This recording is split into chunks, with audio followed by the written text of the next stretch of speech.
The technology industry is always changing and new and inventive goods are released on a regular basis. Our lives have been completely transformed by several of these products, which make things quicker, easier, and more convenient. But not every electronic item is made equally. While some appear to have no practical function, others give rise to grave moral, environmental, or social issues. This video will examine a number of electronic goods that, in some cases, are questionably useful, potentially harmful, or worsen problems rather than solve them. Home surveillance equipment. Smart home appliances are becoming more and more common since they provide automation and convenience. But not every smart gadget is useful.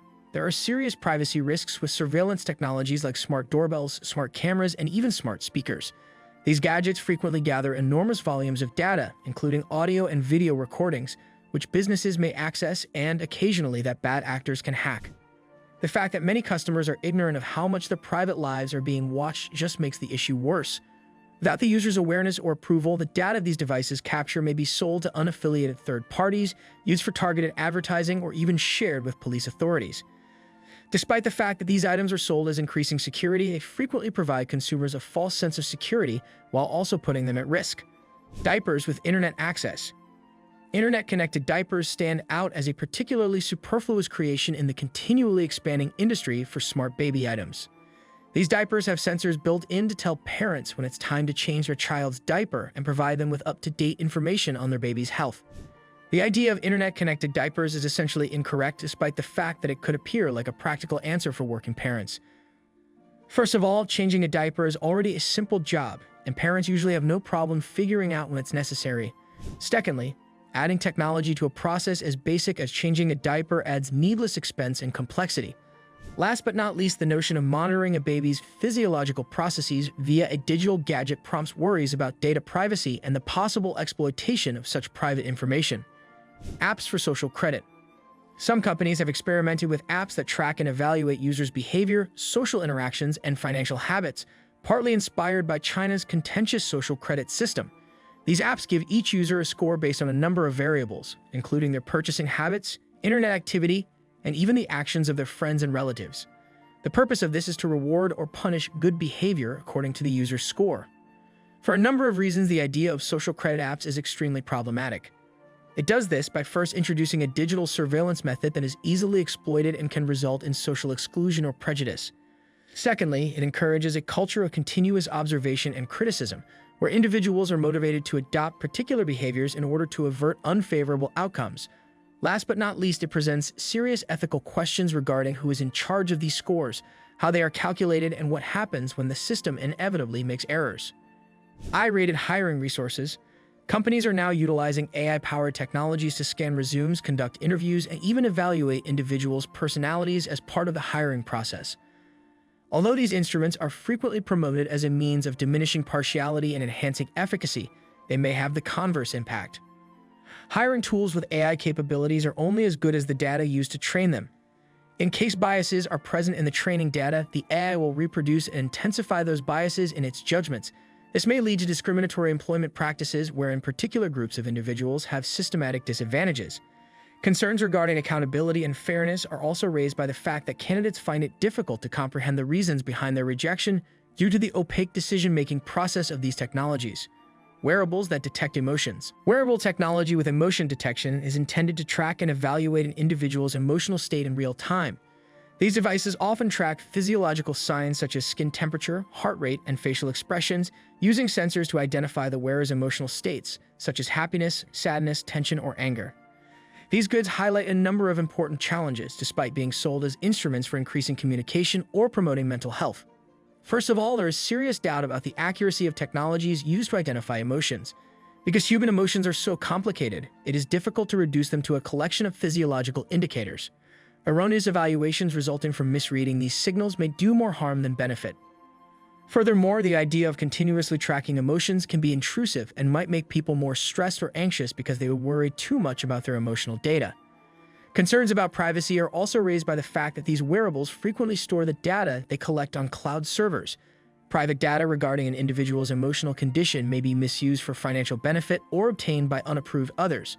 The whole notion of measuring feelings in order to make money raises serious concerns, as it implies that our most intimate and private experiences will become commodities. Digital tablets. Digital pills are prescriptions that have microscopic sensors built into them that allow doctors to monitor patient adherence to their regimen. These tablets provide information to a smartphone app, which enables medical professionals and caregivers to track medication compliance in real time. Although the goal of digital pills is to enhance patient outcomes, especially for patients with long-term medical conditions, they also present significant privacy and ethical issues. The possibility of coercion is one of the primary problems with digital medications. Even if patients find it uncomfortable to have their prescription use tracked, they may feel under pressure to take these pills. This could cause patients and healthcare professionals to lose faith in one another, resulting in a more antagonistic relationship. Furthermore, the extremely sensitive data that digital pills collect has the potential to be exploited if it ends up in the wrong hands. Insurance firms might use this information, for instance, to raise rates or refuse coverage to individuals who don't follow their doctor's orders. One concerning trend in the healthcare sector is the idea that medicine is becoming more of a surveillance tool than a tool for treatment. Advertising using facial recognition technology. With the use of cameras to recognize pedestrians and customize adverts according to their age, gender, and even mood, digital billboards and store displays have begun using facial recognition technology into their advertising more and more. This technology constitutes a serious infringement of privacy, even though it promises to bring more targeted and efficient advertising. Advertising using facial recognition presents a number of ethical questions. First of all, it includes the highly intrusive practice of collecting biometric data without consent. People have limited control over how this data is utilized and frequently are unaware that their faces are being scanned and analyzed. Second, by focusing advertisements according to petty traits like gender or ethnicity, technology can strengthen negative social conventions and stereotypes. Furthermore, noteworthy is the possibility of face recognition advertising being abused. Businesses might use this information, for instance, to monitor people across multiple locations or even resell it to other parties in order to make money. This technology is especially risky as it is unregulated and has the ability to undermine individual autonomy and privacy. Electronic detox kits. Products called digital detox boxes are made to encourage individuals to put their electronics away for a predetermined amount of time. Frequently, these boxes are equipped with timers that prohibit users from using their computers, tablets, or phones until the timer expires. The idea of unplugging from technology is a good one, but it's not clear why a tangible object is needed to make that happen. Digital detox boxes are tech items meant to help people unplug from technology, which presents an odd dichotomy. The notion that people must buy a product in order to use self-control when it comes to how much time they spend on devices draws attention to a more serious problem with our relationship with technology. These products could serve to perpetuate the notion that we are helpless in the absence of outside assistance, rather than promoting healthier lifestyle choices. Toasters with internet access. Many home gadgets, including toasters, now have connectivity thanks to the Internet of Things (IoT). With internet-connected toasters, consumers can customize toasting profiles, manage the toasting process remotely with a smartphone app, and get alerts when their toast is ready. The usefulness of such a product is dubious, though. When it comes to bread toasting, there's really no need for the kind of intricacy that an internet-connected toaster offers.